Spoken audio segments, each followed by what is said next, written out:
Et voilà. Donc, c'est parti. Donc, initier sa classe à la conception d'applications inclusives. Donc, comme je l'ai dit, moi, je suis Jason. J'ai été enseignant au primaire pendant 3 ans dans la région de Montréal. Je suis conseiller pédagogique chez l'École branchée depuis le mois d'août 2021. Je suis passionné par la technologie, pour la pédagogie par atelier. Puis, là, je vous le dis tout de suite, je suis le fier papa de Zola, qui est un petit chien, un golden doodle qui risque de japper probablement pendant l'heure et demie ensemble aujourd'hui. Et aussi du chat Coconut qui, là, pour le moment, dort sur le divan derrière moi, mais il va probablement sauter devant la caméra au moins une fois pendant la séance aujourd'hui. Fait que s'il est là, ça se peut que je prenne 2 minutes pour le gérer, le mettre à terre, puis on va passer à autre chose. Alors, avant même de commencer l'activité, moi, je veux savoir c'est quoi vos attentes aujourd'hui. Puis pour ça, je vais vous amener dans un WooClap. Vous avez besoin de votre iPad, ordinateur, iPhone. Vous pouvez scanner le code QR qui est à l'écran en ce moment ou entrer l'adresse www.wooclap.com/ccdapple. Ça vous amène dans le questionnaire. Il n'y a pas de questions pour le moment. Ça va vous dire de relever la tête une fois rentré pour regarder ce qui se passe à l'écran. Puis, je vais laisser le temps de vous connecter, puis on va pouvoir passer aux questions. Puis, en effet, José les chats devant l'écran, c'est un classique. Pour vrai, c'est rendu une blague là, dans l'équipe tout le temps. Là. On attend le moment où Coconut va sauter. Parce que l'affaire, c'est que la fenêtre est juste à droite ici. Fait que lui, il veut toujours monter là. Puis mon bureau, c'est le chemin facile. Je laisse ça. On est une dizaine de connectés. Je vais la partir tout de suite parce qu'on a beaucoup de choses à voir ensemble aujourd'hui. Si vous n'êtes pas encore connecté, le lien est en haut de l'écran, wooclap.com/ccdapple. C'est quoi vos attentes aujourd'hui? En vous inscrivant à la formation aujourd'hui, vous vous attendiez à quoi? Qu'est-ce que vous aimeriez qu'on parle? Qu'est-ce que vous aimeriez qu'on voit aujourd'hui? Je vais essayer de répondre à ces attentes-là dans le créateur d'aujourd'hui. Si je n'y ai pas répondu, on va revenir à la fin si on a du temps pour voir si on peut y répondre. Sinon, on va se trouver des pistes là, pour trouver des réponses. Ça nous attend. Trouver des idées, de trouver des nouvelles idées à faire avec l'iPad, intrigué par le thème en général. Ludivine m'inspire sur le sujet de l'inclusion. Excellent. À date, je devrais être capable de répondre à ces attentes-là. Le thème est inspirant, oui. J'ai eu la présentation aussi de Apple, puis ça m'a inspiré à le faire. C'est très vague, mais rien de plus qu'apprendre quelque chose de nouveau. Magnifique. Découvrir les possibilités de la création d'applications et comment ça pourrait être exploité dans mes classes, transformation numérique aux professionnels, apprendre à coder avec les élèves, classe iPad, comment utiliser les applications de façon très efficace, curiosité, excellent. Aujourd'hui, on va vraiment vivre l'activité de conception d'applications inclusives. Puis à la fin, si j'ai du temps, je vous dis tout de suite, je vais essayer de passer dans la partie plus programmation avec Swift Playgrounds. Donc, on pourra explorer un peu cette plateforme-là si on a du temps. Puis je vais vous amener aussi plus loin dans la plateforme Apple Teacher qui est gratuite, qui nous amène aussi à apprendre à mieux utiliser les appareils de Apple. Des idées magnifiques. Excellent.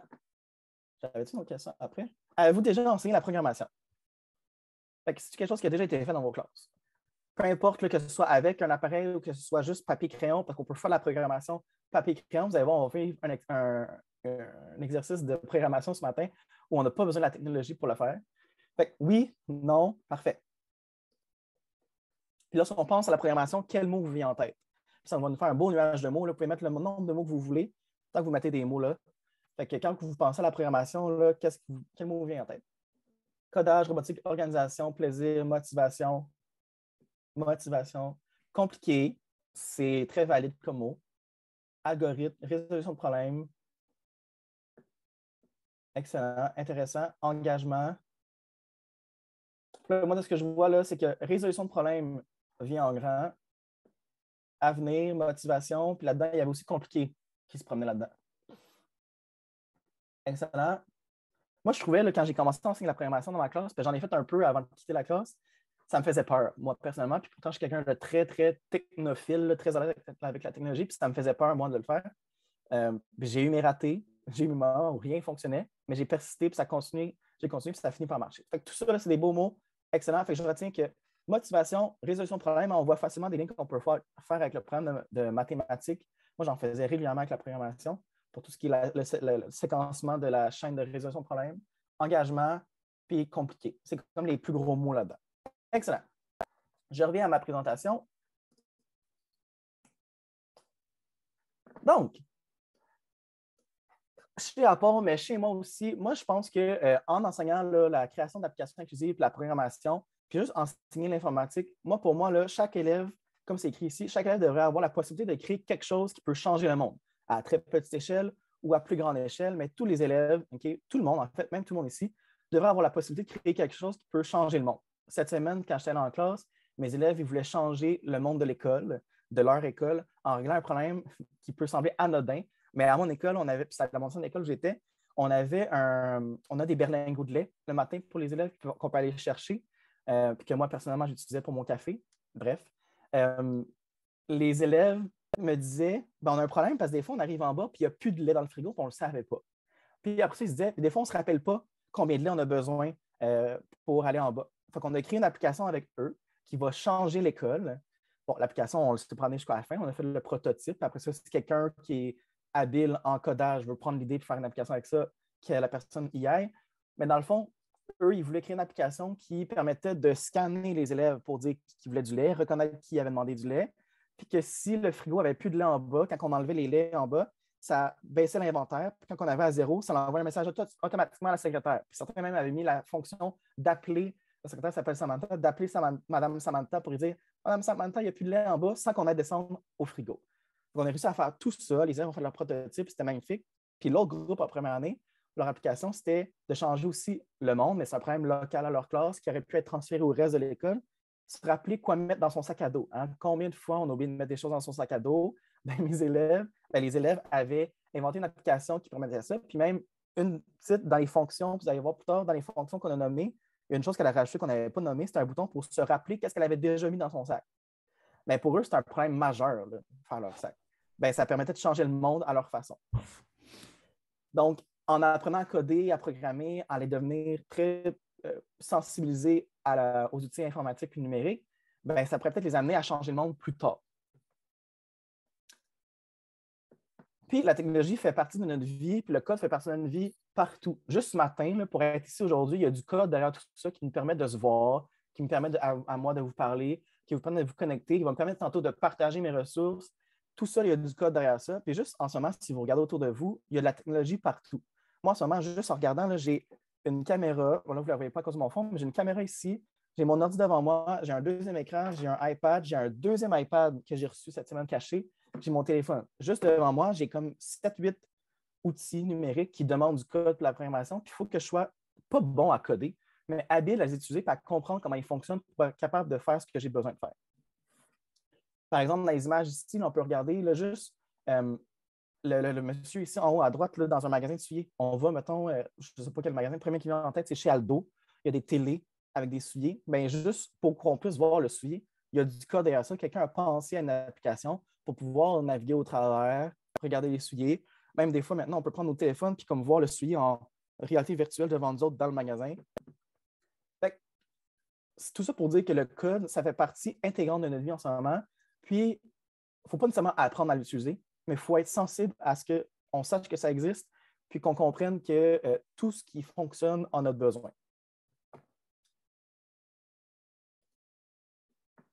Puis aujourd'hui, il y a plein d'emplois qui reflètent cette nouvelle, mettons, alphabétisation, ce nouveau langage-là qu'on doit, pas nécessairement, encore une fois, connaître, comprendre comment le faire, mais comprendre qu'il existe. Gestionnaire de réseaux sociaux, tous ces emplois-là, ce n'est pas nécessairement des gens qui ont besoin de programmer, mais qui ont besoin de comprendre que les programmes fonctionnent de même et qui ont un certain ordre dans leurs étapes de fonctionnement. Par exemple, blogueur, moi, en dehors de mon travail chez École Branchée, je suis aussi blogueur sur Internet. Je n'ai pas besoin de programmer, mais j'ai eu besoin de comprendre comment fonctionnait mon site pour pouvoir faire mon blog dedans et pouvoir écrire dans tout ça. Je suis sensible à la réalité qu'il y a quelqu'un qui a réfléchi à tout ça derrière. Puis, tu sais, ici, il y a des nouveaux emplois, mais j'entends souvent une phrase, puis je la répète beaucoup. Nos élèves aujourd'hui, leur travail n'existe peut-être pas encore. Puis quand ils vont sortir de l'école, là, leur travail va exister. Fait que le futur emploi qu'ils vont faire n'existe peut-être pas encore aujourd'hui à cause de la technologie. Ça va tellement vite que ce qu'on pense qui n'existait pas il y a 10 ans existait finalement. Tu sais, de se voir tout le monde aujourd'hui, puis de penser qu'il y aurait des gens de l'Europe qui se joindraient à nous autres pour une formation ce matin, ben même il y a 2 ans, je n'aurais pas pu penser faire ça. Moi, je faisais du FaceTime avec mes gens, mon entourage, mais que les plateformes de vidéoconférence soient aussi capables de recevoir du monde, j'aurais jamais cru ça avant la pandémie. Je n'étais pas sensible à ça, maintenant je le suis. De penser que juste nos téléphones, à quel point ils sont rendus intelligents. Moi, quand j'étais au secondaire, on recule de 12 ans, c'est pas tant, vous allez me dire, mais il y a 12 ans, j'étais en secondaire 5, mais j'avais un vieux iPhone 3GS qui me permettait même pas de filmer dans le temps. Ben, aujourd'hui, je peux faire quasiment. Il y a des films à la télé qui sont filmés avec des iPhones pour faire un test. Qui aurait cru qu'on aurait été capable de faire ça sans avoir besoin d'un gros équipement? Tout ça pour dire que ça avance vite la technologie, puis que ben, plus vite nos élèves sont sensibilisés à la technologie, à la programmation, à l'informatique, à la robotique, plus vite, mieux ils vont être outillés pour la société de demain, qui peut être littéralement demain matin, là, parce que ça va à ce point-là vite. Puis tous ces travaux, tous ces emplois-là, ben, cherchent plusieurs compétences. On a plein de choses ici de leadership, pensée critique, programmation, intelligence émotionnelle. Mais tout ça, c'est des choses qu'on pourrait prendre le temps d'enseigner à nos élèves en faisant la programmation, en faisant du codage, en faisant de la robotique. Puis il y a des compétences qui n'existent peut-être pas encore, qu'on va avoir besoin plus tard. Tout ça, on ne le sait pas. Mais plus on est habile, plus on est sensibilisé à la programmation, à l'informatique, mieux on va être adapté plus tard pour réagir à tout ce qui se passe. Mais ce n'est pas juste une question d'emploi aussi. Il y a des compétences aussi qu'on a besoin juste pour pouvoir vivre dans ce monde-là dans lequel on est entouré par la technologie. Puis c'est ce qu'on va faire aujourd'hui. On a une première activité aujourd'hui qu'on va vivre, que vous pourriez vivre avec vos élèves pour commencer à les sensibiliser à ce côté-là de la programmation, de la création d'applications, du codage, de la robotique. Ici, je vais aller dans la plateforme tantôt Apple Teacher pour vous montrer l'activité se trouve où, ce qu'on va vivre ce matin ensemble se trouve où. C'est tout détaillé par Apple, puis on va aller télécharger aussi un autre outil pour pouvoir soutenir votre animation, mais on va y aller tantôt. Mais c'est juste pour vous dire que tout ce que je fais aujourd'hui existe sur une plateforme d'Apple, c'est vraiment du clé en main, c'est bâti de A à Z par eux. Après ça, vous prenez, vous l'adaptez de la façon que vous voulez. Aujourd'hui, on va créer une application. Bon, l'application ne sera pas fonctionnelle à la fin, mais on peut quand même simuler qu'on va se rendre jusqu'à la fin d'un processus d'étape de conception d'application. Quand quelqu'un, un concepteur d'application, fait son processus de création, tout ça, bon, c'est sûr qu'il y a plusieurs intervenants là-dedans, ça prend beaucoup plus de temps que juste 1 heure un matin, un vendredi avant Noël. Mais ce qu'on va vivre aujourd'hui, c'est vraiment les étapes qu'un concepteur d'application fait pour se rendre jusqu'à son produit fini à la fin. Quand on pense d'application, ce n'est pas nécessairement d'inventer l'application qui va révolutionner le monde. Avec mes élèves, on se rappelle, j'ai créé une application pour les berlingots de lait puis une application pour le sac à dos. Mais pour eux, ça avait changé leur monde si ça existait pour vrai, cette application-là. Justement, ça, c'était des images de mardi. La grande image ici, là, on déterminait notre problème. Qu'est-ce qu'on voulait comme problème? Il y avait les berlingots de lait. Où sont les ballons pour la récréation? Il m'a nommé ce problème-là. Il m'a nommé aussi pour, on avait dit tapis glissant, mais les crazy carpets, parce que dans la cour avec le déneigeur, il y a une grosse butte qui finit par se former. Qui a un crazy carpet? Sont où? Est-ce qu'on a perdu? Quoi mettre dans son sac? Eux autres aussi avaient nommé ça comme problème. En haut à droite, mais ça, c'est au moment de prototypage qu'on va vivre ensemble plus tard.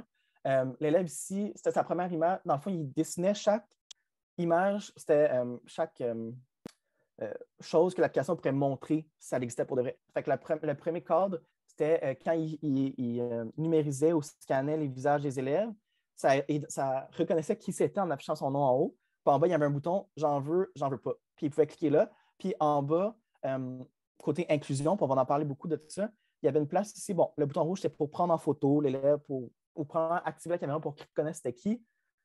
Puis ici, il y avait un bouton pour que les élèves qui sont non-voyants ou qui voient mal ou qui ne savent pas lire, tout simplement. Ce bouton, c'est un élève maternel qui utilise l'application et qui ne sait pas lire encore. S'il pesait sur le bouton-là, le iPhone lui disait, ou le téléphone lui disait quelle étape était rendue, qu'est-ce qu'il devait faire. Fait, mettons, il pesait là, ça disait pointer la caméra vers l'élève pour identifier s'il veut du téléphone, du lait ou pas. Fait que juste ça permettait à ce que tout le monde à l'école pouvait utiliser l'application, qu'on donnait inclusif de cette façon-là. Puis en bas ici, on a vu un partage d'une élève là, qui était très gênée en classe, parce que c'est mon amie dans la classe que j'ai été. Puis mon amie me disait que cette élève est très gênée, elle ne parle jamais devant tout le monde. Mais là, elle était tellement confiante dans son application qu'elle est venue en avant. Elle a présenté son application, fait que ça lui a permis de s'exprimer devant tout le monde. Puis même elle avait été très créative. Là. Elle, l'application permettait d'identifier tous les élèves en même temps dans l'image. Fait que c'était pas juste un élève à la fois. Elle avait imaginé que la caméra était capable d'identifier tout le monde, puis de là, elle cliquait sur le visage s'il voulait du lait ou pas. Fait que là, ça donnait vert ou rouge autour du visage. Elle avait inventé un tableau aussi pour faire les statistiques de qui en voulait pas. Bref, elle avait inventé toute une application, puis normalement, elle n'aurait jamais présenté ça. Mais là, grâce à ça, elle a été en avant de la classe et elle a présenté son projet. J'étais avec des élèves de deuxième année à ce moment-là. Mais avant de commencer la création de l'application, je veux qu'on discute d'inclusion puis de diversité. Fait que quand je vous dis le mot inclusion, là, puis là, je vais vous faire participer. Quand je vous dis le mot inclusion, qu'est-ce qui vous vient en tête? Puis j'ai mis des images un peu pour stimuler notre discussion, mais quand je dis inclusion, selon vous, c'est quoi pour vous? Puis il n'y a pas de mauvaise réponse. Inclure tout le monde, OK. Ça veut dire quoi, ça, tout le monde? Parce qu'on peut aller loin dans l'inclusion, puis dans la diversité. Inclure tout le monde, OK, oui, en effet. C'est quand je regarde les images ici, bon, à gauche, c'est un escalier. Je ne suis même pas sûr si c'est un vrai escalier, mais ça donne quand même une base sur quoi partir pour en discuter. Ici, j'ai un escalier qui a comme deux escaliers dedans. J'ai des escaliers réguliers, puis j'ai une rampe au travers. Bien, l'escalier ici permet à ce qu'une personne handicapée qui ou quelqu'un que ses jambes sont pas assez fortes, mais les élèves me disaient ben moi, je prendrais la rampe parce que je serais fatigué de monter jusqu'en haut par les marches. Fait que je vais prendre la rampe, ça va être plus facile pour moi. Fait que peu importe ce dont ton corps est, peu importe. Ici, on avait inclus tout le monde pour permettre de monter. Je l'ai pensé que notre activité séquence sera inclure tous les apprenants, ceux qui savent lire ou pas, penser aux obstacles a priori, les forces et faiblesses, OK. Que tous les élèves, même ceux qui ont des difficultés d'apprentissage ou des différents troubles, puissent vivre des réussites académiques, ouais. Mais si on sort du contexte scolaire, là, juste l'inclusion dans la vie. Parce qu'en effet, il y a le contexte scolaire, mais en dehors de ça, ça peut être aussi que notre application, quand on la crée, on a conscience, mettons, de la classe sociale des gens qui font partie, qui vont utiliser notre application, leur culture, l'origine, la langue, tout simplement. Mes élèves, avec les élèves à qui j'ai animé l'activité, ben, eux, ils ont eu conscience des élèves qui ne savaient pas lire. Il y en a même qui m'ont nommé, ben, il y a des élèves des fois qui n'entendent pas bien ou qui sont sourds. Fait que comment est-ce qu'on peut faire qu'ils comprennent l'application même s'ils n'entendent pas? Parce que l'application, la fonction de parler, c'est bien bon, mais ceux qui n'entendent pas, ils ne peuvent pas l'utiliser. Puis s'ils ne lisent pas en plus, qu'est-ce qu'on va faire? Puis ils m'avaient dit, bon, on va mettre des dessins pour qu'ils comprennent c'est quoi les étapes et les fonctions des différents boutons. Je vois ici Patrice qui dit daltonien. En effet, une application, là, si tu lui dis, puis j'ai un élève qui m'avait soulevé le point, qui m'a dit, ben vert, rouge, il y en a peut-être des fois qui ne sauraient pas c'était quoi le vert puis le rouge. Fait que comment est-ce que je peux faire pour savoir que cette personne-là qui ne comprend pas les couleurs ou qui ne voit pas bien les couleurs peut utiliser l'application? Ça va aussi loin que ça.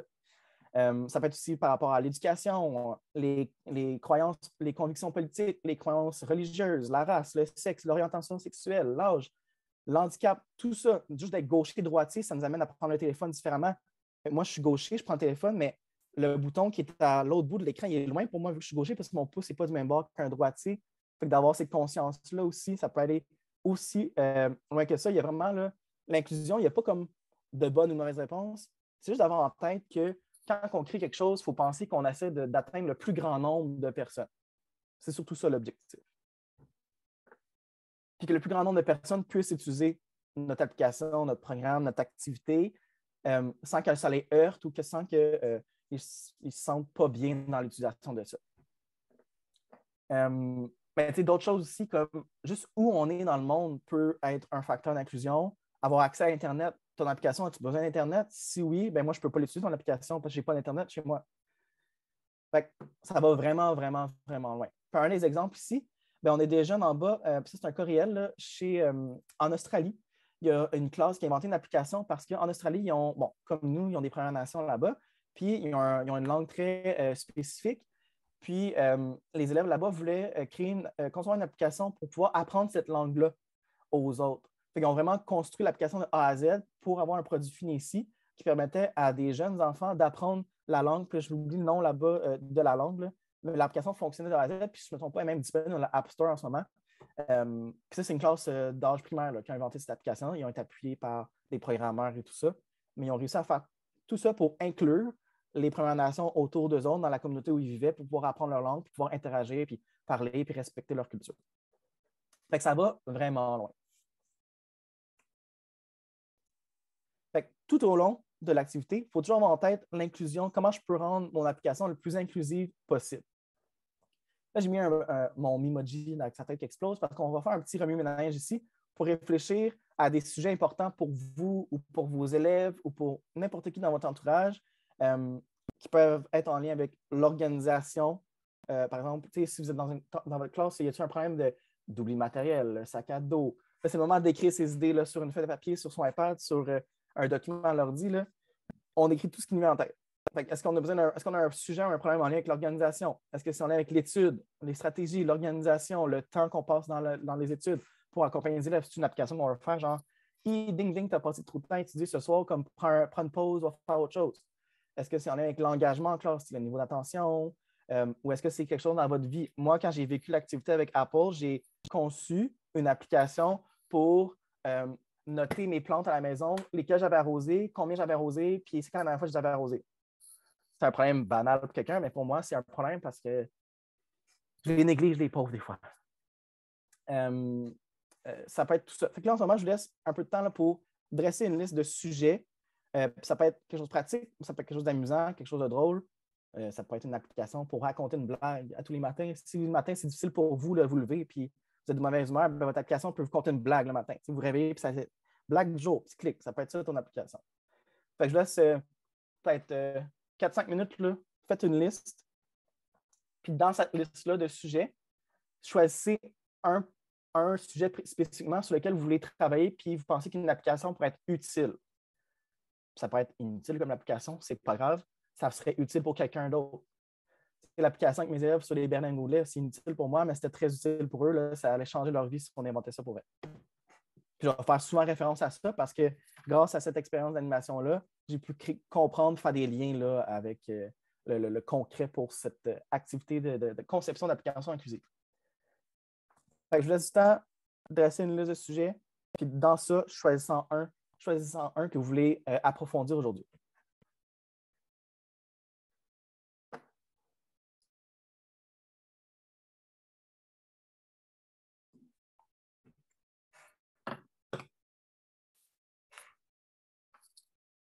Si vous voulez, vous pouvez partager vos idées aussi dans le chat. Ça pourrait aider d'autres qui n'ont pas d'idées en ce moment. Moi, je vais le faire sur mon iPad aussi en même temps que vous.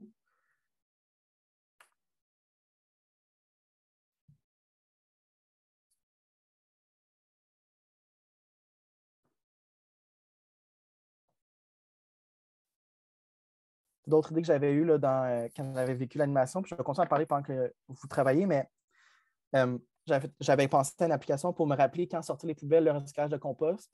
Je pourrais juste me faire un rappel, mon application un rappel, mais ça a l'air que ce n'est pas suffisant parce que je l'oublie pareil. Fait que j'avais besoin de quelque chose de plus insistant dans sortir les poubelles, le recyclage. Mon chien, l'été, je dois faire des traitements pour toutes les maladies qui peuvent exister pour les chiens l'été là, avec les maringouins. J'avais besoin d'une application pour me rappeler ça, parce que ça a l'air que mon application de rappel, c'était pas assez aussi. Puis parce que je ne me rappelais jamais quel médicament, comment, quand, où le placer.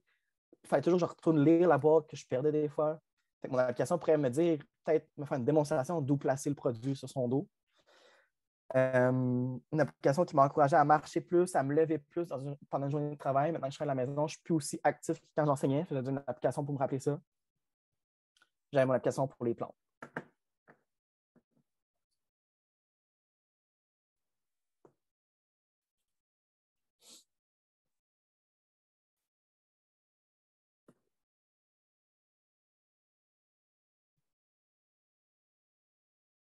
Je vais me partir une nouvelle note. Peut-être une petite minute. Je ne sais pas s'il y en a qui veulent partager dans le chat à date ou en ouvrant vos micros, vos idées que vous avez eues ou tous les sujets que vous avez notés. Ça peut donner des idées aux autres. Des fois, ce n'est pas évident là, quand je vous mets sur le spot. Là, moi aussi, quand je l'ai vécu, quand je me suis fait mettre sur le spot, de réfléchir à quelque chose tout de suite, c'est difficile. Surtout quand on pense à quelque chose pour nous autres, mais quand on pense à quelque chose pour les autres, c'est un peu plus facile des fois de trouver des idées. OK, quand même. Mon micro, toi. Il y a quand même pas mal d'idées. Application pour gérer mes lectures faites à faire, à partager. Intéressant, vraiment. Gérer sa pile à lire, dans le fond, sa PAL.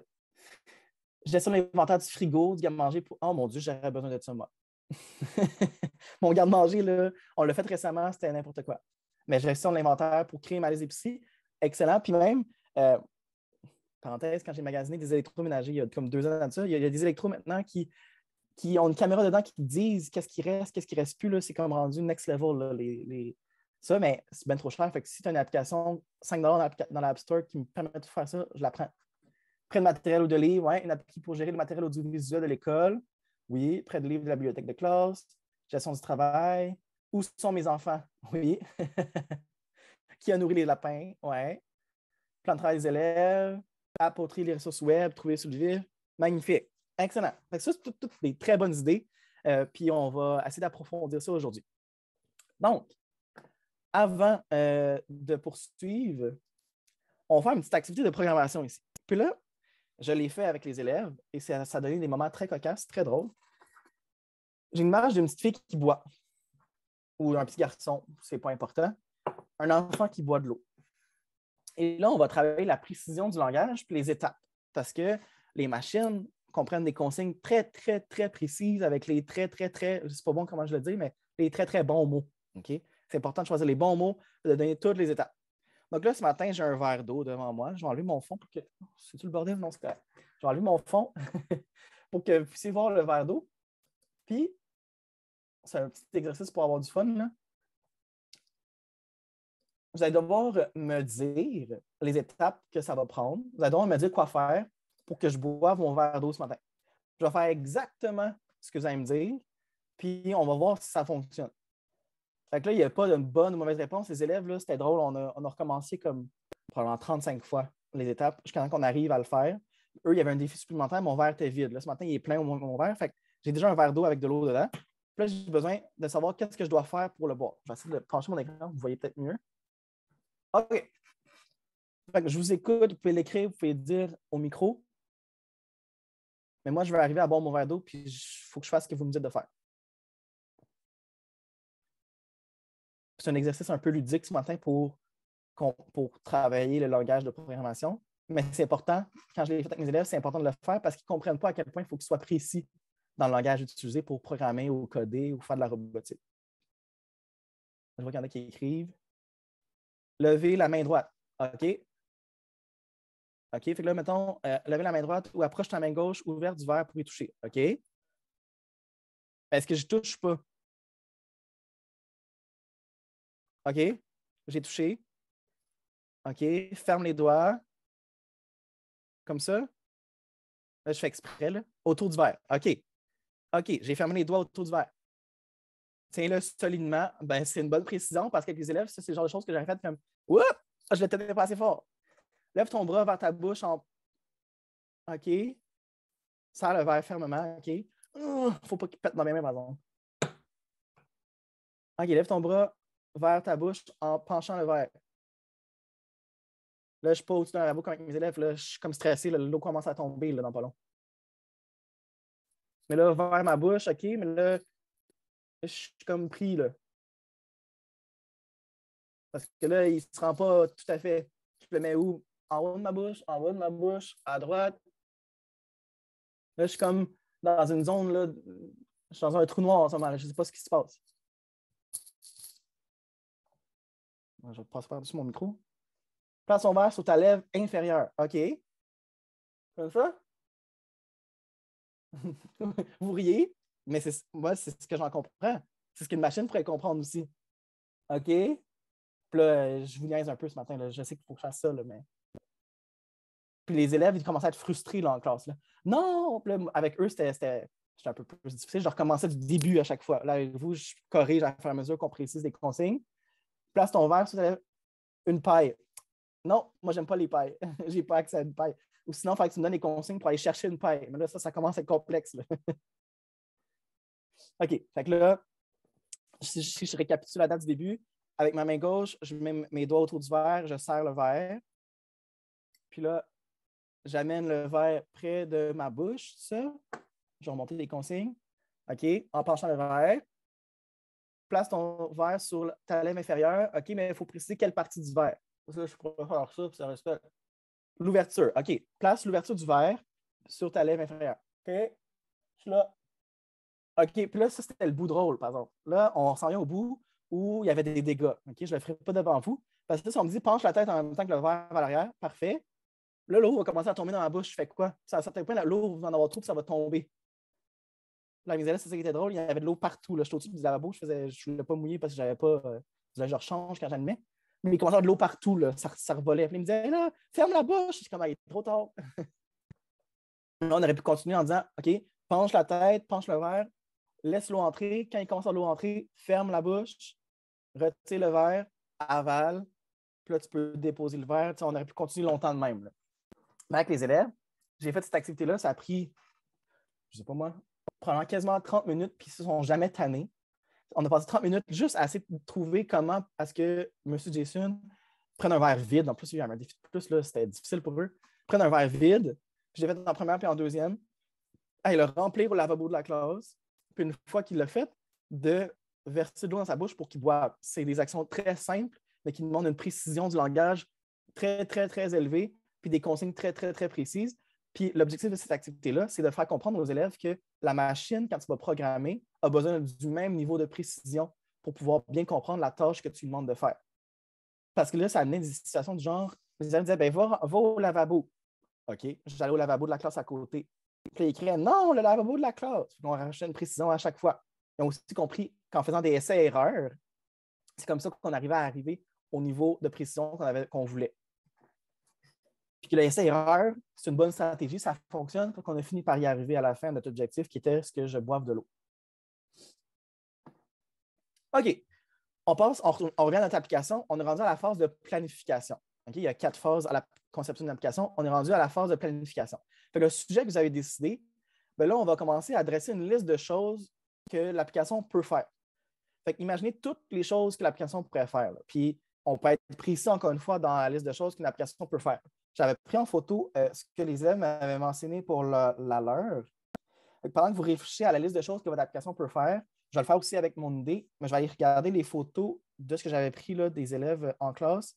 Mais on avait été vraiment en détail. Là. On avait dit pour l'application de Berlin-Gaudelet, l'application devait être capable de filmer. Elle devait être capable de reconnaître les visages. Elle devait être capable d'enregistrer oui ou non, je veux du lait. Elle devait être capable de calculer le total de lait. Elle devait être capable de rappeler d'aller chercher du lait. Ils m'ont dit, des fois, on pourrait l'oublier dans notre routine, il faut que notre application nous fasse ding, ding, ding, va chercher du lait. Il faut qu'elle soit capable d'avertir quand il n'y a pas de lait. Il faut qu'elle soit capable d'envoyer un message à la secrétaire. Il faut qu'elle soit capable de connaître l'inventaire à tous les jours du lait. Il fallait qu'elle enlève les laits pris de l'inventaire. Il fallait qu'elle liste ceux qui en veulent. Puis là-dedans, une fois qu'on a listé toutes les activités de notre application, on est venu rajouter une couche avec la diversité et l'inclusion. Comment est-ce que je peux être sûr que ces activités-là, tout le monde peut y arriver? Dans le cas de l'école où j'étais, on a réfléchi beaucoup à les élèves qui ne savent pas lire, puis les élèves qui ne seront pas capables de voir. Comment est-ce qu'ils pourraient interagir dans toutes ces étapes-là? Fait que je vais vous laisser du temps pour réfléchir à tout ça. Si vous voulez partager vos activités, partagez-les, même si les autres n'ont pas le même sujet que vous, ça peut donner des idées d'activités à intégrer dans son application. Dans mon cas, quand j'ai fait l'activité avec Apple pour mon application d'arrosage des plantes, mon application devait être capable de prendre une photo. Je devais être capable d'écrire dans l'application combien j'avais donné d'eau. Je vais être capable d'identifier la plante, parce que là, ça ne me servait à rien si je ne pouvais pas dire quelle plante était laquelle. Parce que des fois, je pourrais avoir peut-être 3 fois la même plante, mais je pourrais peut-être leur donner un nom pour m'aider à les identifier. J'avais besoin d'un espace pour noter de quoi la plante avait l'air, pour pouvoir suivre sa croissance ou sa décroissance ou sa fin de vie si je me rendais jusque-là. Je vais aussi être capable de noter le type de terre que j'avais, quel type de pot j'utilisais. Je nommais plein de choses comme ça.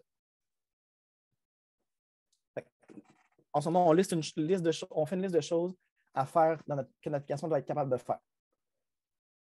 On y va rapidement. Là. Je vous laisse du temps pour ça. Puis, vous allez lister. Pensez à comment est-ce que je peux m'assurer que le plus grand nombre de personnes puissent utiliser l'application. Ça peut être par rapport aux handicaps de la personne, ça peut être par rapport à son origine. Je vous rappelle toutes les axes de diversité. Là. Son origine, où elle vit, ses croyances politiques, sa langue. Ça peut être aussi où elle vit, est-ce qu'elle a accès à Internet, quel type d'appareil elle a accès. On sous-entend qu'elle a accès à un appareil intelligent pour pouvoir utiliser l'application, mais est-ce qu'on voulait développer une version web à la limite de notre application pour que quelqu'un qui n'a pas de tablette ou de téléphone puisse utiliser sur Internet? Fait que je vous laisse réfléchir à ça. Et puis là, tout ça, ce qu'on fait à date ce matin, là, à partir du moment où on a commencé à réfléchir à un sujet, j'ai fait toutes ces étapes-là avec les élèves au tableau. J'utilisais aussi mon iPad là, pour noter leurs idées si je voulais animer avec le tableau interactif à l'avant. Mais tout ça, on le fait. Avec les plus vieux, je les laisserais réfléchir tout seul ou en équipe. Je pourrais même leur donner un iPad pour qu'ils puissent noter tout ça là-dedans. Avec les plus jeunes, je les accompagnais là, de A à Z dans la réflexion de ça. Fait que j'animais tous les moments avec eux.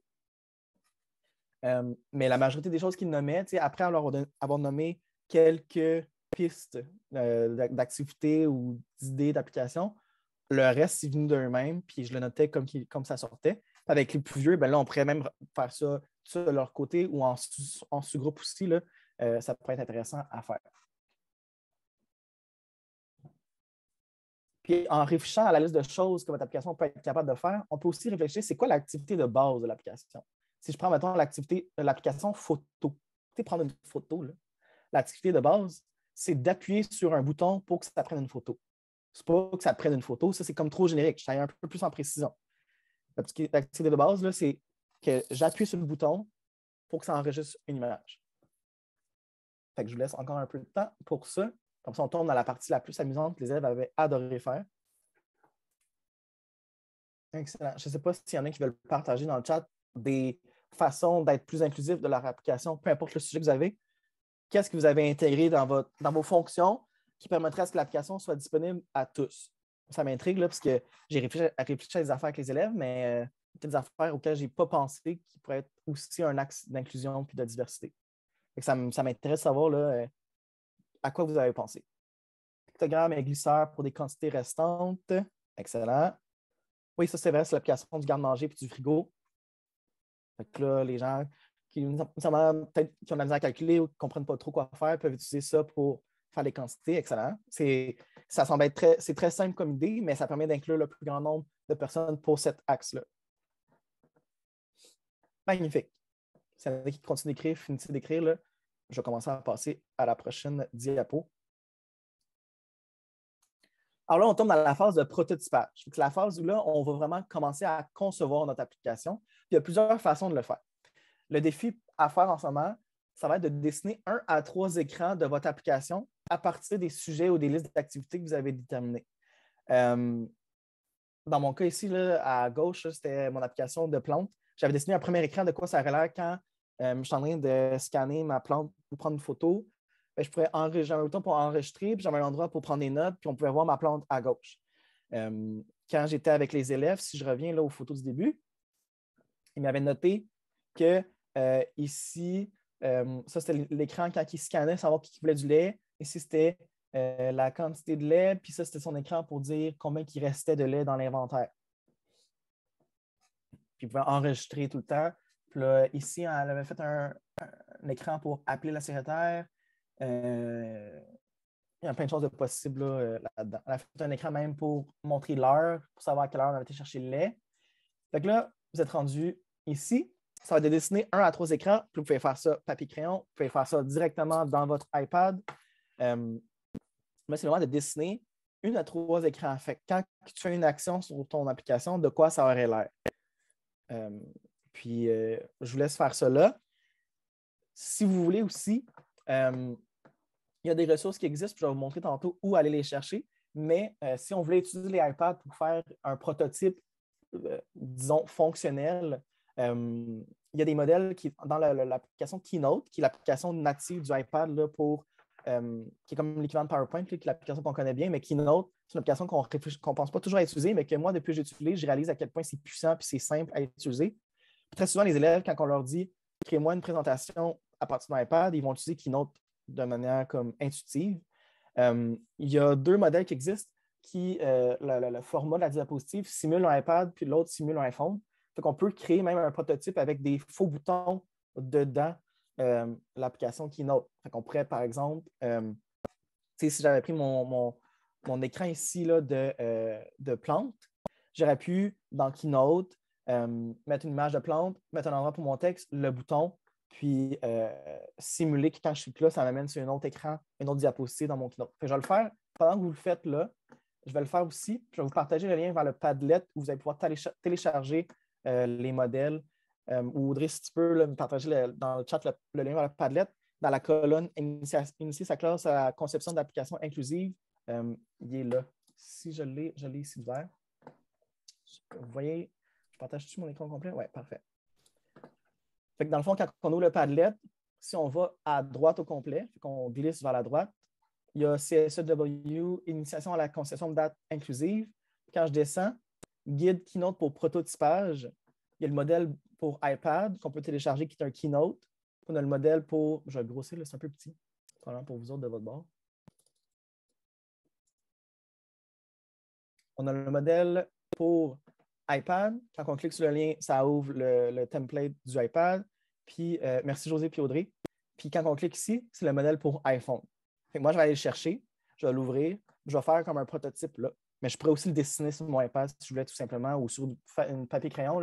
C'est ce que j'ai fait avec mes élèves. Puis ça va très bien fonctionner. Fait que je vais aller chercher le Keynote.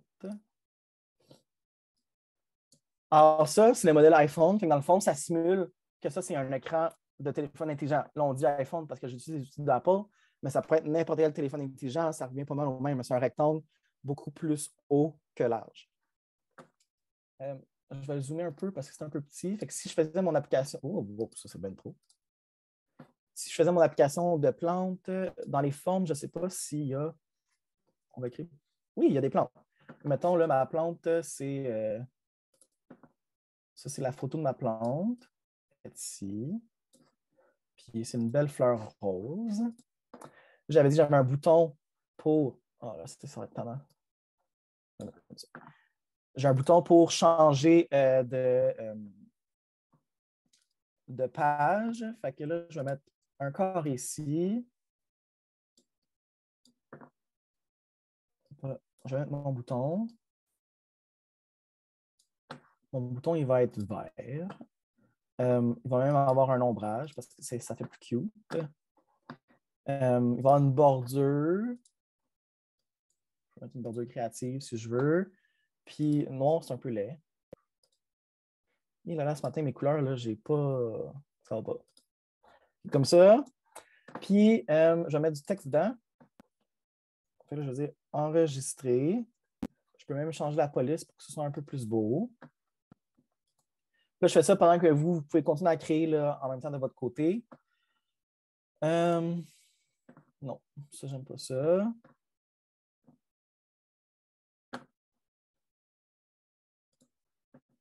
Mettons ça. OK.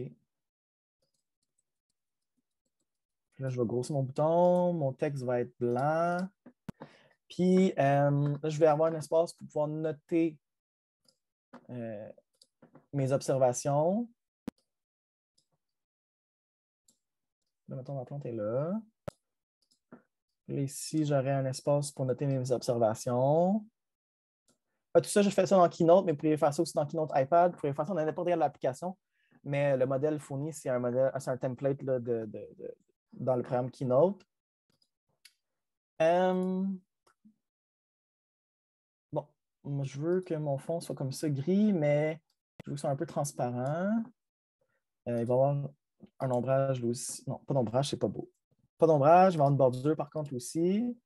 OK. Puis je peux noter mes observations ici. Puis je vais mettre un cadre pour que ce soit plus beau.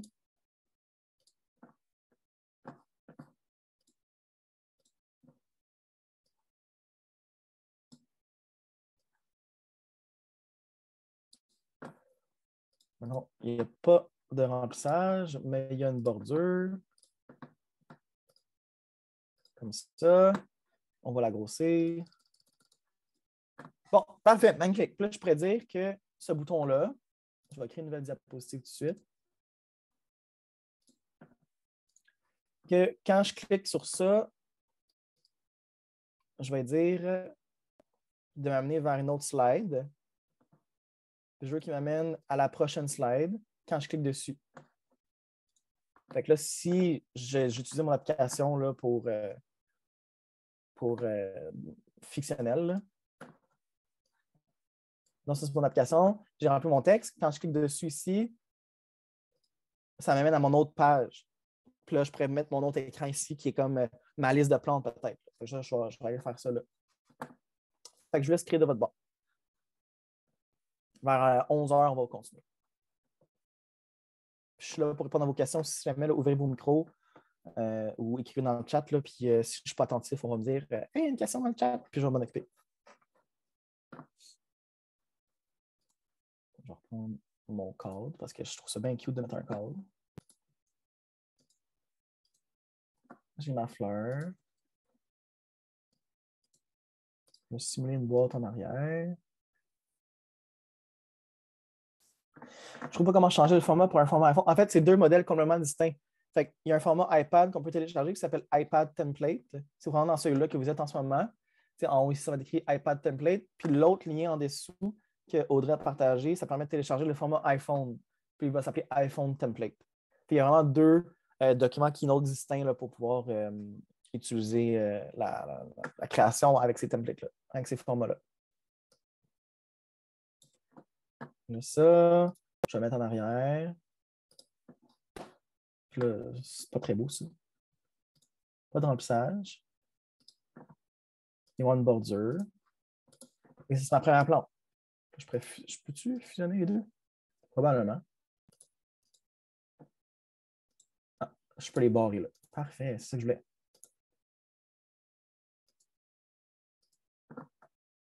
Là, je pourrais continuer à faire toutes mes autres plantes. Sinon, j'ai aussi mon iPad. Puis là, sur mon iPad, je pourrais aller dans une application comme l'application que j'ai découvert récemment que j'aime beaucoup, qui s'appelle Paper de WeTransfer, qui est une application gratuite pour pouvoir dessiner.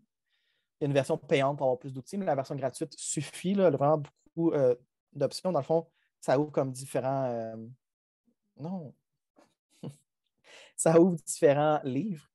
Fait que si je crée un nouveau livre, j'ai une page, je l'ouvre, puis là, je peux dessiner dedans. Fait que là, dans mon écran, je peux tout simplement dessiner là, mes écrans. Ok, c'est beau.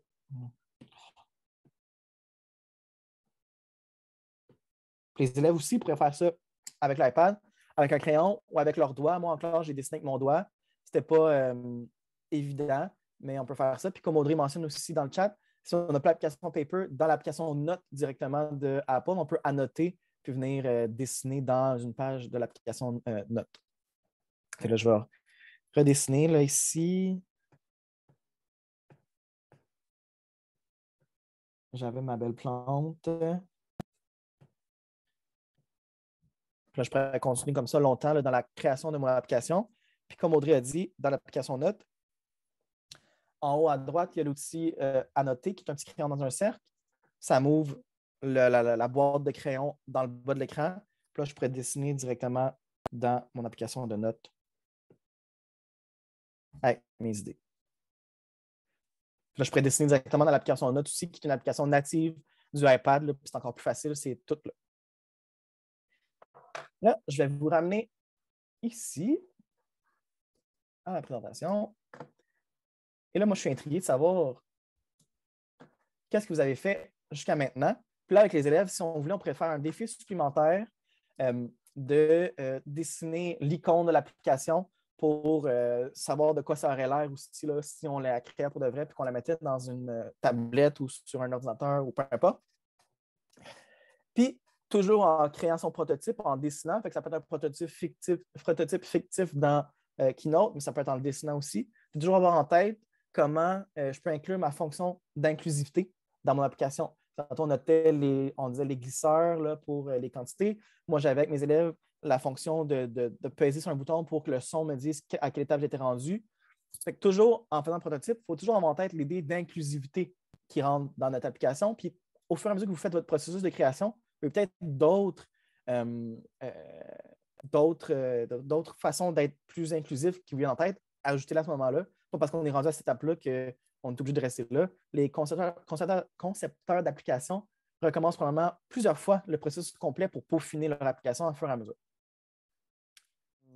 Tout ça, ça vous donne des idées de quoi ça pourrait l'air. Tantôt, quand j'étais dans le keynote là, de iPad, d'iPhone, que je ne pourrais pas ouvrir parce que je suis en mode présentation, c'était pas nécessairement beau, mais ça me permettait d'être fonctionnel puis de démontrer un peu rapidement de quoi aurait l'air mon application si elle fonctionnait pour de vrai.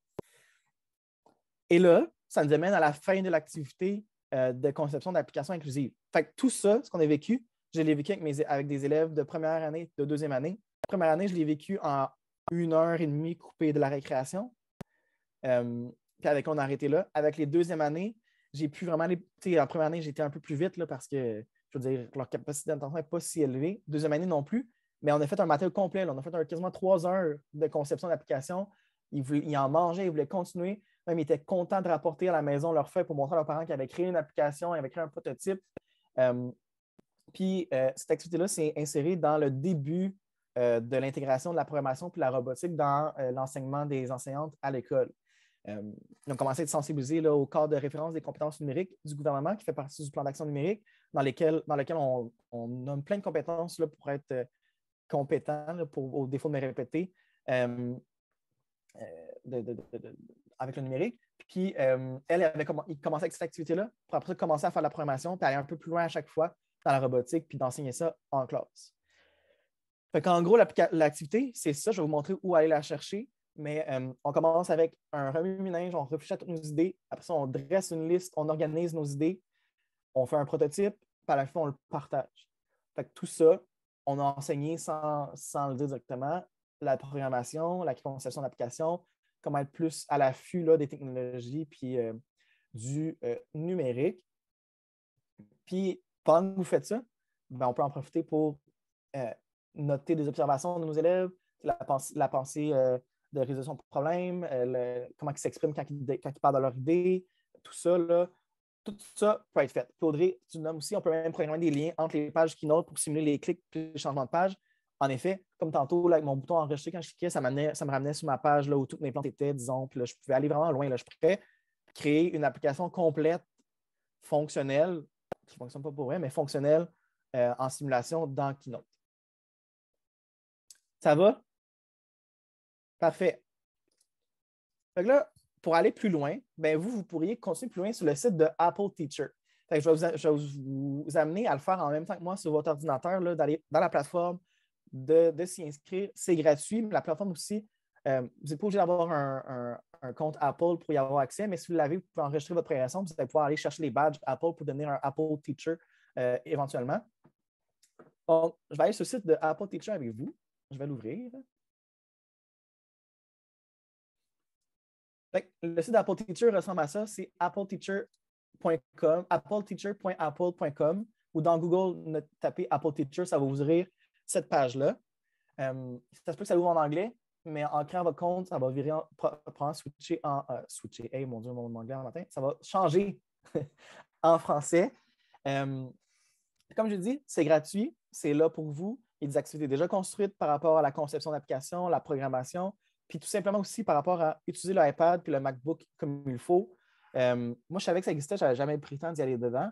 Puis malgré que ça fait des années que j'utilise l'iPad, que je suis à l'aise avec, que je suis bon avec l'iPad, j'ai appris des fonctions que je ne savais pas qui existaient, de base pourtant. Donc, si on va là, vous pouvez vous créer un compte, ou juste utiliser votre compte Apple, vous avez peut-être déjà un compte Apple. Moi, je vais rentrer le mien. Donc, moi, je suis rentré, puis là, ça a changé en français pour moi. Créer un compte sur Apple Teacher, c'est vraiment simple. Dans ça, il y a plusieurs choses. Il y a du développement professionnel pour les compétences de base, pour amasser des badges iPad, des badges Mac. Puis à la fin, on a un beau petit diplôme pour ça. Là, puis ça nous montre vraiment toutes les applications possibles. J'essaie de. Et voilà. Obtenir les badges iPad puis les badges Mac. Puis à la fin, on a des diplômes pour nous dire qu'on est un Apple Teacher certifié. Puis ça nous repasse au travers des bases des deux appareils. Puis des affaires du iPad. Vous n'êtes pas obligé de faire les deux, mais moi, dans l'iPad, des affaires que j'ai appris, que je ne savais pas qu'il existait, que je pouvais faire.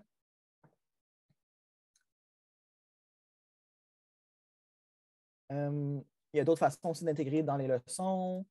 Il y a toutes sortes de choses. Là. Il y a du soutien pour l'apprentissage à distance.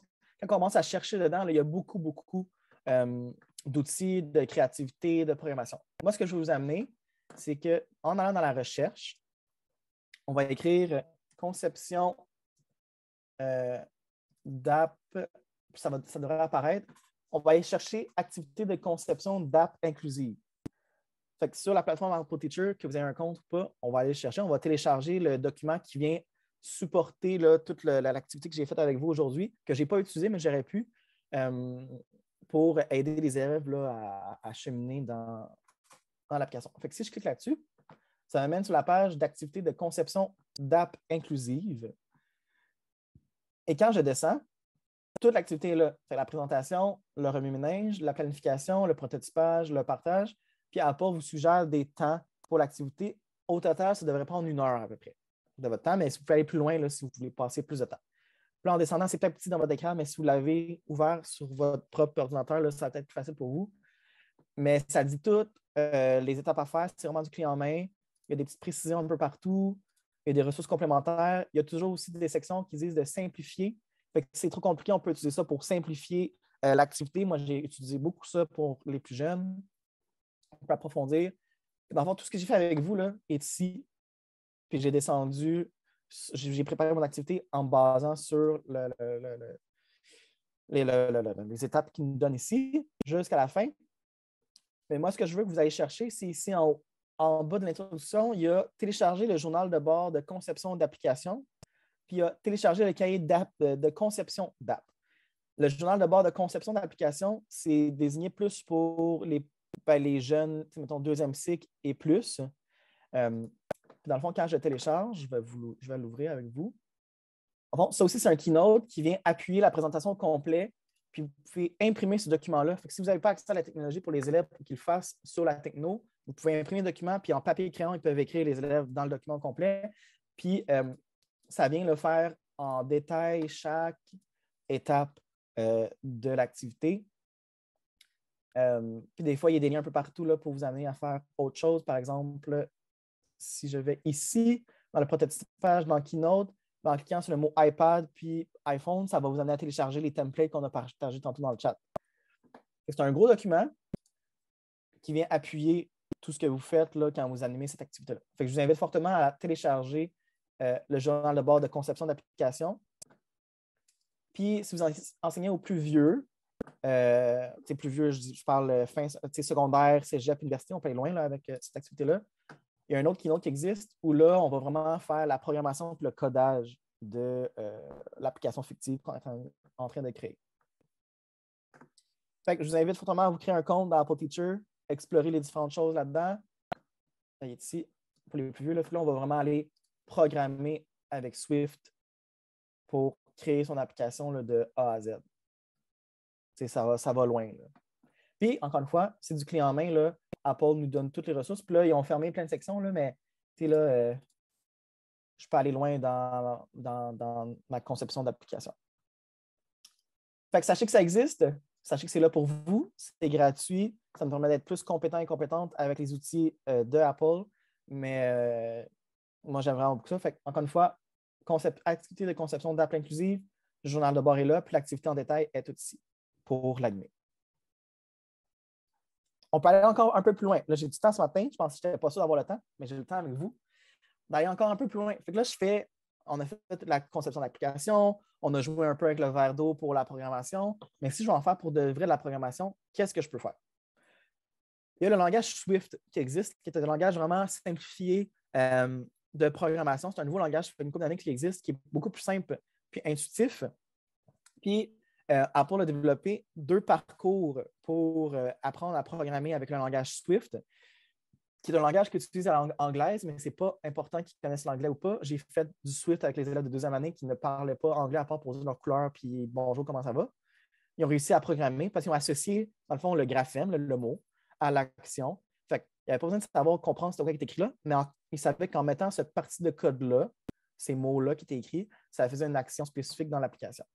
Fait que le parcours, la programmation pour tous, qui visait vraiment de la maternelle jusqu'à la fin du primaire, voire début secondaire. Puis il y a programmé avec Swift que l'on peut commencer secondaire, puis ça peut monter jusqu'à l'université en niveau de défi dans ces programmes-là. Puis c'est encore une fois, tout du clé en main, toutes les activités sont montées pour vous. C'est facile à utiliser, puis tout existe déjà.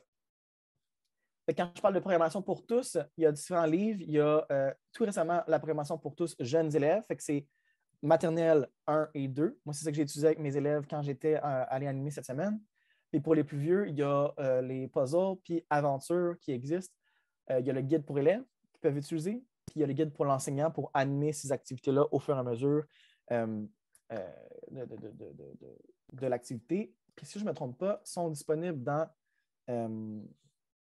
dans Apple Teacher, on va regarder la programmation pour tous. Quand je tape ça, ça me donne les outils. Ici, la programmation pour tous. Je peux aller chercher les guides. Fait que là, mes trois guides, ils nous les expliquent en bref. Puis, si je ne me trompe pas, je peux les télécharger ici. Fait que programmation pour tous, jeunes élèves, pour les plus vieux. Puis, programmation pour tous, le guide de ressources. Puis, on peut aussi télécharger l'application Swift Playgrounds, que je vais faire une petite démo là, dans quelques minutes. Encore une fois, dans Apple Teacher, tout se trouve là. Puis, si je suis avec les plus vieux qui étaient programmés avec Swift,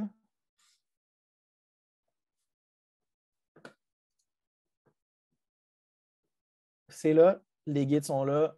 Puis là, on fait vraiment la grosse programmation. Ils sont en train de les traduire en français. Puis pour le moment, la majorité des guides sont en anglais, mais ça s'en vient. Ils travaillent sur ça en ce moment là, pour démocratiser la programmation là, vraiment à tous. Alors, je reviens. On a les guides pour élèves, pour enfants, pour profs, puis pour les élèves ici. Puis ça, c'est un peu une démonstration là, de ce qu'a l'air le programme Swift Playgrounds dans Mac et dans Apple. Puis je vais faire une démo là, avec vous. Donc, si j'ouvre mon iPad et je vais dans... Oh, il est à l'envers pour moi. Swift Playgrounds, qui est un petit oiseau comme ça là, pour le langage Swift. Je l'ouvre. Puis là, moi, j'ai déjà plein de playgrounds ouverts. Là. Mais si je faisais tout afficher, je pourrais aller chercher plein de choses qui existent là-dedans pour travailler le langage Swift. Apple nous amène à commencer avec apprendre à coder 1, 2. Puis selon les guides, là, ils vont me suggérer quelle activité utiliser à quel moment là, dans les guides que je viens de montrer. Là. Ils vont me dire quelle activité utiliser à quel moment. Fait que là, moi, je veux chercher celui-là. Je vais l'obtenir parce que c'est apprendre à coder 1. Puis les autres, je dis commencer, là, puis c'est un peu... je ne sais pas où je suis rendu. Fait que ça télécharge, c'est des gros... Sachez par contre, c'est des gros documents. À l'école, ça a pris un peu de temps sur le Wi-Fi de l'école à télécharger. C'était pas rapide. Bon, on a fini par y arriver et à jouer avec. Puis ce que c'est ça, c'est vraiment, on te prend par la main, puis on t'amène à apprendre à coder avec Swift de A à Z. Graduellement, facilement, là, tout en étant très ludique là, pour les enfants. Je l'ai fait avec des aides de deuxième année, ça a bien fonctionné. Première année, je l'ai essayé devant l'écran. Je ne sais pas si je leur ferais jouer dans l'application, mais je pourrais m'essayer. Au pire, ça ne marche pas, puis j'essaie autre chose. Mais avec les plus vieux, là, je l'ai fait en troisième année, puis ça se faisait. Là. Ça ressemble beaucoup au langage que Scratch utilise. Donc là, j'ai lancé Apprendre à coder, c'est en train de s'ouvrir.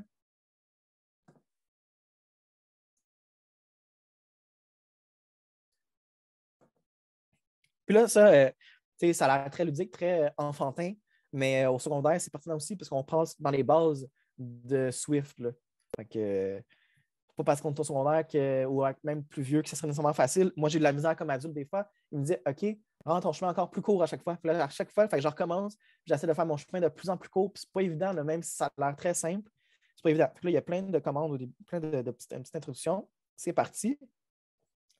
Et là, Swift Playground, c'est ça. Ça ressemble à ça, la plateforme dans les guides Apprendre à coder. Ça va ouvrir, là, il est en train de charger à droite. À droite, je vais avoir mon environnement où je vois le code fonctionner avec mon petit personnage qui s'appelle Octet. Et voilà, il est là.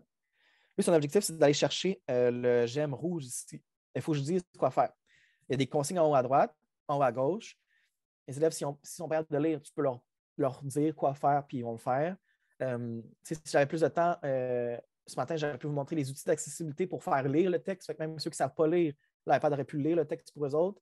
Mais ce matin, je manque de temps. J'aurais pu passer 3 heures avec vous à parler de ça ce matin. Là, mon but, c'est de le faire avancer puis de l'amener au GM. Quand je clique dans la zone pour écrire mon code, les boutons en bas apparaissent. Je n'ai pas besoin de taper nécessairement le texte. Je pourrais le taper si je voulais, mais je peux juste cliquer sur les boutons en bas. Fait que je veux qu'il avance et qu'il se rende au GM. Je ne comprends pas l'anglais. Je vais faire essai-erreur. Je vais finir par comprendre que le bouton ici, Move Forward, ça veut dire avancer. Je veux l'avancer 1 fois, 2 fois, 3 fois, ramasser le GM, exécuter mon code. Est-ce que j'ai réussi? 2, 3. Ramasser le GM. Là, il n'y a pas de son, mais il y a du son aussi là, dans le jeu. Bravo, j'ai réussi. J'ai fait mes premières lignes de code. Je continue. Et puis là, il y en a beaucoup. Là. Dans Apprendre à coder 1, il y a tout ça de défis que je n'ai pas fait encore. Fait que tu en as pour longtemps à juste faire apprendre à coder 1, puis apprendre à coder 2, puis tu peux continuer à aller de plus en plus loin. Ils ont commencé à apprendre à tourner à gauche. Bref, là, ça ne finit plus.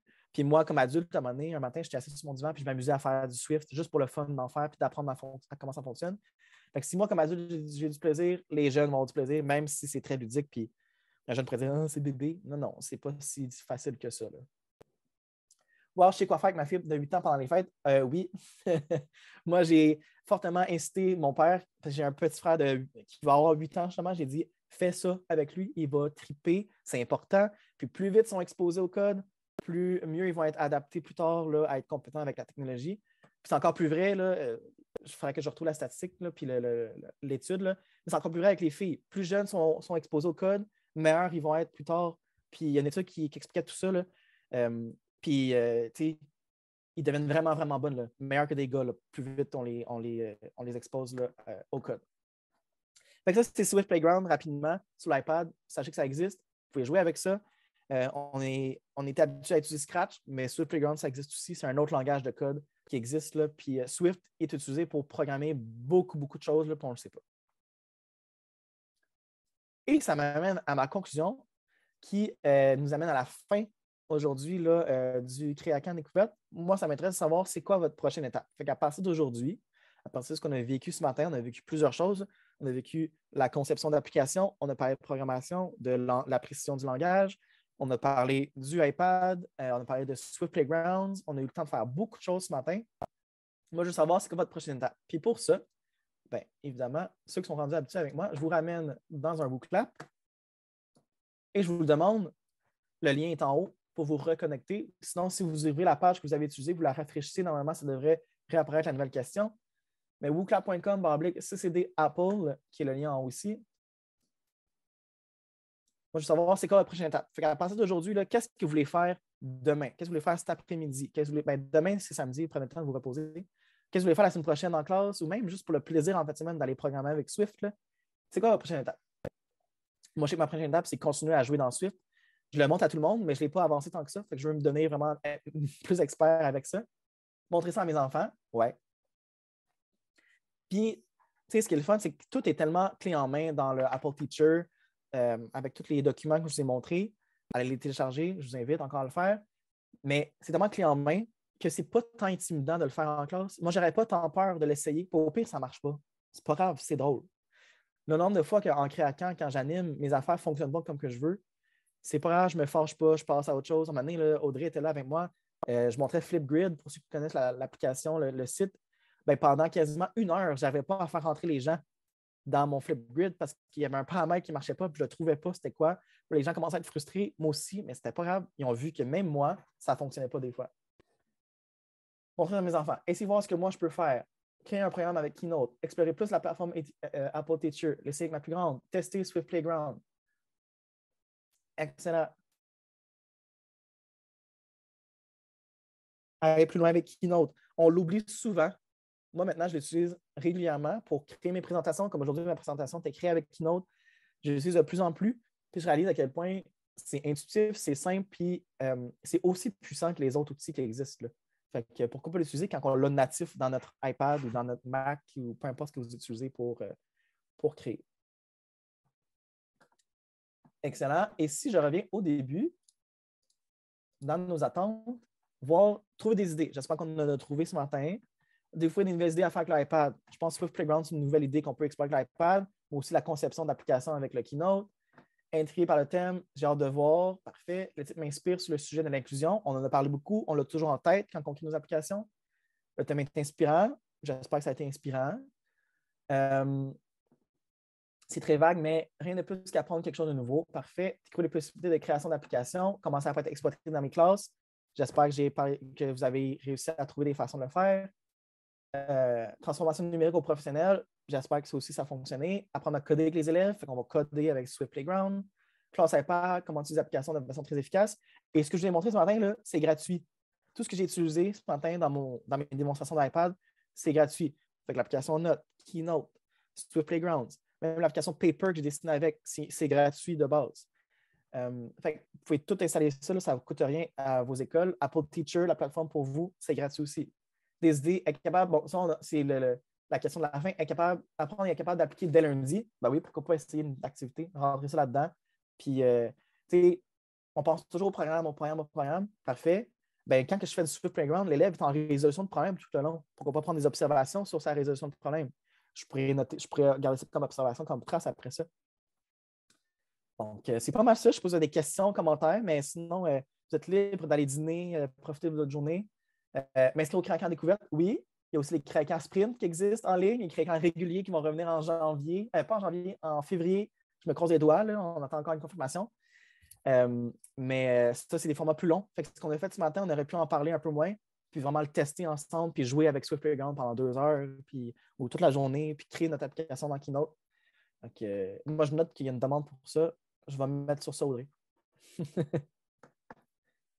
Fait que sinon, ben, je vous souhaite une bonne journée, puis on se revoit bientôt dans un autre craquant ou dans un autre événement. Bye tout le monde, merci d'avoir été là.